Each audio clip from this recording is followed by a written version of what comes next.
Welcome to another episode of Investies. This week on the podcast, we are going to talk about a tax strategy known as tax harvesting. When we think about liabilities, we rarely think about taxes. We may think about a credit card bill, we may think about a car note, and if we're really advanced in understanding the way money works, then we will also understand that our mortgage is a liability. But we hardly ever consider one of the biggest liabilities, which is taxes. As we begin to generate and create higher amounts of wealth, it is going to be extremely important for us to understand how to armor up, how to protect ourselves against the biggest liability. These are strategies that we never think about in marginalized communities. And yet in white communities, it is what is always at the forefront. And many times our communities are left criticizing when white folks use the system as it was intended. It's important for us to understand that this system also belongs to us and that we also have the right to protect ourselves and use these strategies to our benefit.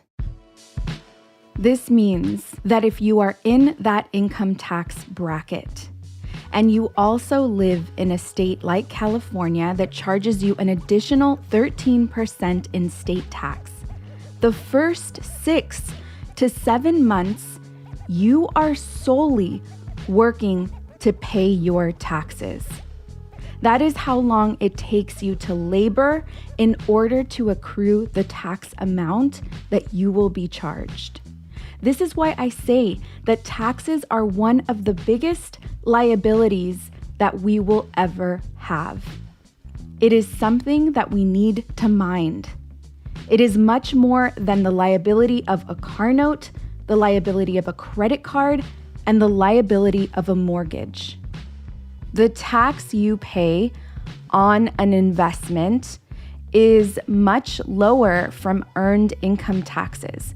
It's important to understand that you only pay taxes as an investor on the amount of money that you have gained. So not the amount of money that you put in, that was already taxed, but the amount of money that you make from an investment. If you hold an investment for over a year, you are subject to less taxes. Depending on how much earned income you make, depending on where you fall into the tax bracket, you can pay anywhere from 0% to 15% to a max of 20% in taxes. If you hold your investment for less than a year, meaning you gain some money and you sell out in, let's say, 8 months, then the amount that you made, you will pay earned income tax. So as investors, it is important, or it is a strategy to hold our investments for longer than a year. The goal is to pay less taxes. That is the name of the entire game. Now let's get into the difference between realized capital gains, realized capital losses versus unrealized capital gains, unrealized capital losses. Realized capital gains or realized capital losses is the amount of money that you have made real in a gain or in a loss. Let me give you an example. Let's say that you have made $15,000 on an investment. This does not include the amount of money that you used to make that money. Let's say that you put in $5,000 and those $5,000 have made you a $15,000 gain. Those $15,000 is the capital gain. Once you sell that stock or that investment, you have realized the capital gain. You have made the gain real. It is no longer only on paper. It is an actual real gain where the cash is sitting in an account somewhere, most likely your brokerage account, until you transfer it out or use it to invest in something else. An example of a realized capital loss is, let's say those $5,000 that you invested into the market, those $5,000 have actually lost you money. There was a loss there, and you sold the loss. Maybe the loss was for $3,000.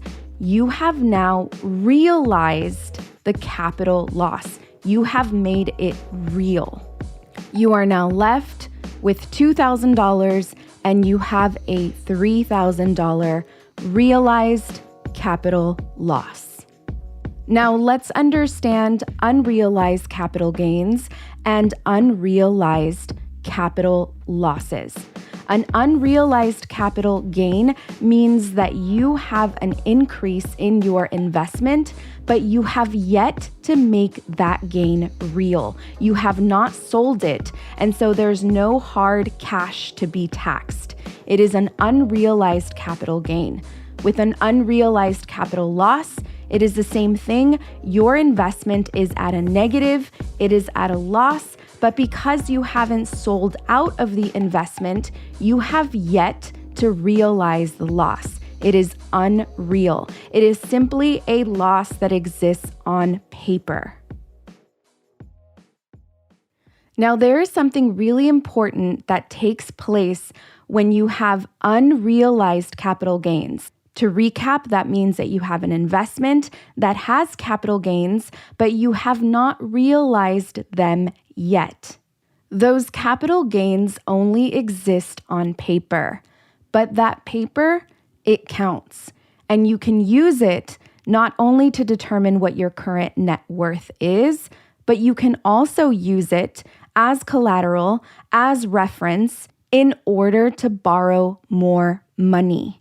So there's no tax paid on that money, but it is still a part of how much you are worth. It is still a part of your net worth. This is why we have billionaires and millionaires that do not realize their capital gains. It sits in paper money. They don't have to pay taxes, and they can still use it as collateral to make more money. Let's take a quick break. And when we come back, we're going to discuss the strategy tax loss harvesting, which is a strategy that we can use when we have a capital loss.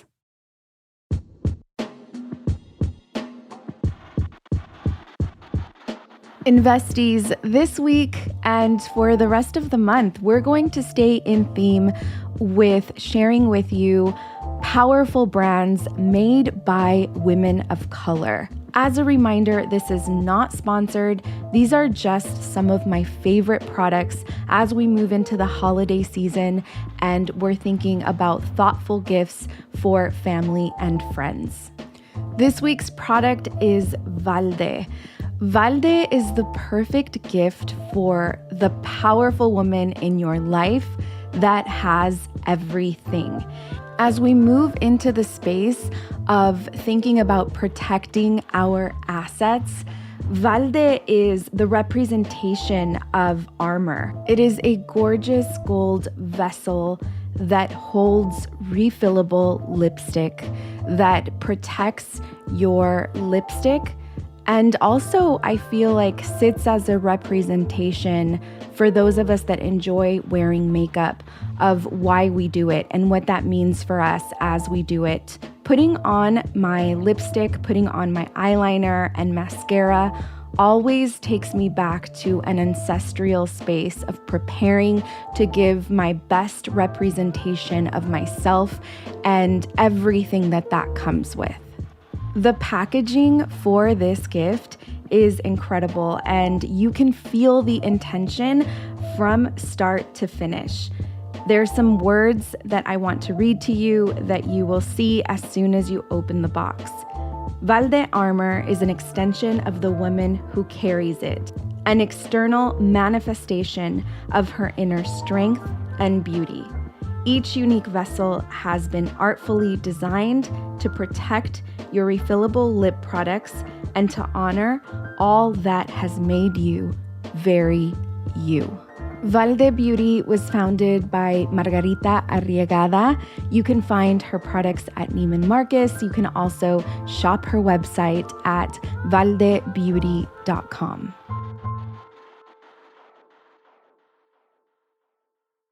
And we're back. We're wearing products with intentional protection, and we're also getting smart about protecting our assets and understanding how to navigate liabilities. Let's get into tax loss harvesting. It's really important for me to say that before you implement this or any other tax strategy, please talk to your CPA to make sure that you are implementing this correctly. It's also important to note that laws and regulations change every single year. So what I am sharing today can potentially be outdated in the future. Tax loss harvesting is a strategy to lower your taxable income and reduce the amount in taxes that you have to pay. This is a very common tax strategy that is used during Q4 because it's kind of the last chance that you have to implement this tax strategy for the current year. It's important to be mindful that you can execute the strategy we're about to talk about anytime throughout the year. Keep this top of mind as you move through understanding how you want to implement this strategy so that you can benefit from its full potential. Tax loss harvesting is a strategy that you would pull the trigger on if you have an unrealized capital loss and you want to potentially save money on your taxable income, or again, reduce the amount of taxes that you have to pay. The reason you would implement this tax strategy is if you have made money in some investments and lost money in others, or simply lost money in an investment, but you want to reduce your taxable earned income. So for example, let's look at this from a perspective of gaining money on some investments and losing money in others. Let's say that you plan to realize gains on one investment that has increased to the upside. So you have unrealized capital gains in an investment. These unrealized capital gains, once you make them real, are now taxable income, depending on how long you held it and what income tax you fall under will determine how much you have to pay in taxes. In order to offset this taxable income, you can realize a capital loss to offset the amount of taxes that you are liable for on any capital gains you have, meaning the taxes owed on a capital gain can potentially cancel each other out on the money lost in an investment. The strategy here is not to sell a stock for the sole reason of it going down. It's important for us to stay mindful of emotional reactions, like wanting to sell out of a stock just because it goes down. You should always plan for the stock to go down. You should always plan for any investment, for that matter, to go down. That's almost guaranteed. This is why we hold for the long term, so that you have ample time for your investment to grow. With that being said, maybe you've realized that you did make a mistake, or maybe you realize that this is no longer an investment that you want to hold. Maybe fundamentals changed, or maybe you simply know that you want to use it as a tax strategy. This is great. This is what the tax loss harvesting strategy is intended for. You can use that loss to offset any gains that you potentially have. And again, this strategy can also include to offset what you owe in ordinary income if you do owe. So to reiterate, it doesn't necessarily need to be used to offset capital gains. It can be used to offset income that you earned via your W-2. Just another reminder, please follow up with your CPA. You want to make sure that you're executing all of this correctly, and that when you're listening to this and you want to apply this strategy, that it is up to date. It's also important to note that there is a $3,000 tax limit that you can use per year. I'm going to paint this entire scenario from start to finish. Let's say that you have invested $15,000 into Becky's Bike Shop. Your investment dropped by $5,000. So now you have $10,000 worth of stock in Becky's Bike Shop. Your $15,000 investment has dropped by $5,000, giving you a $5,000 loss. So now your total investment is worth $10,000. You decide that you are going to sell out of the stock completely and that you want to tax loss harvest those $5,000. However, you can only use $3,000 of that tax loss in this current year, and the remaining $2,000 can be used in the following year. I'm going to reiterate this rule by increasing the dollar amount that you have lost. Let's say that instead of losing $5,000 in Becky's Bike Shop, you have now lost $10,000. You can use this strategy for the next 4 years. $3,000 would be used in year 1. Another $3,000 would be used in year 2. Another $3,000 would be used in year 3. And then in year 4, the remaining $1,000 of that $10,000 balance would be used to tax harvest the entire amount that you have lost. Now, one of the things that I've seen, not just in myself, but with those that I am educating on the stock market, is we try to get as creative as possible. Some people are like, what if I sell my loss and then I purchase that stock again and just harvest the loss? The answer is no, we cannot do that. There is a law called the wash sell rule that the IRS keeps a close eye on. And this states that you can't sell out of Becky's Bike Shop at a loss and then use that loss to tax harvest and then go back and repurchase Becky's Bike Shop stock at a lower price. You have to wait at least 60 days before you can purchase Becky's Bike Shop again. If you purchase Becky's Bike Shop within the first 60 days, you have just voided your tax harvest strategy. You can sell out of Becky's Bike Shop and use the remaining dollars that you have left from that investment to purchase Carl's candy stock. That's fine. It will not nullify your tax harvest strategy.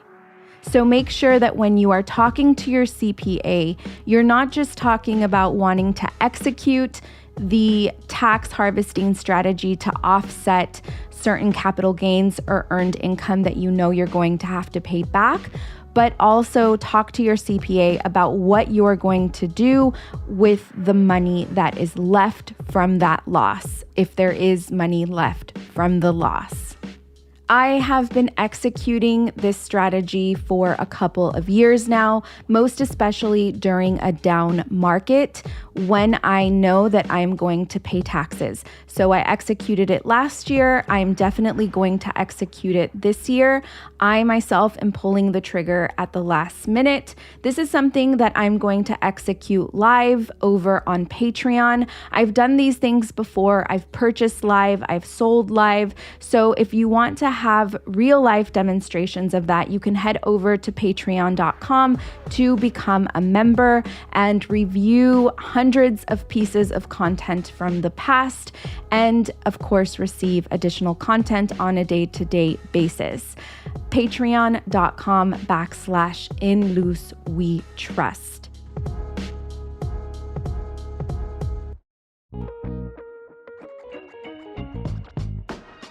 Thank you so much for listening to this week's episode. I'm your host, Linda Garcia. This is a Cosmic Standard and In Luz We Trust production. A very special thank you to our team, Eliza Smith, Jacob Winnick, and Asia Simpson. Nina Gensler-Debs has accepted a full-time role on another podcast. Congratulations to her. We wish her the best.